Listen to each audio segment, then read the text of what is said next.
So in this video, you'll learn how to take burst shot photos on your Samsung Galaxy A36, A56 and A26. So burst shot photos are basically multiple photos taken at the same time rapidly. So for example, if I want to take a burst shot photo, what I'll need to do is just long press on the volume up button while I'm pointing at a specific spot, and you can see them rapid photos being taken. Once they've reached 30, which is the maximum, when I tap on this preview option and then I select the number here to view my burst shot photos, you can see it's rapid images of the same place that I just took. So whenever you want to take burst shot photos, it's fairly simple.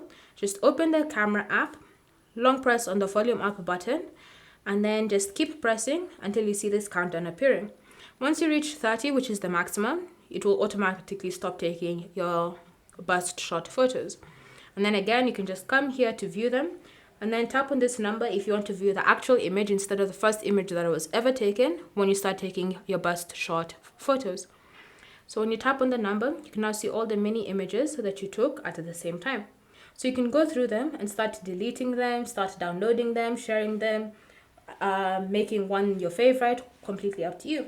And all of those things are located at the very top bottom of the burst shots. So you have this one to make this the favorite, you have the share button, you have the download, you have the delete. So you can go ahead and just go through the images and choose the one that you would prefer to choose.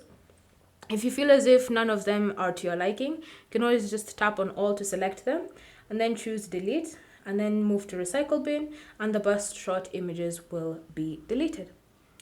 Thank you for watching. If you have any questions or comments about this process, leave them down below and we'll get back to you.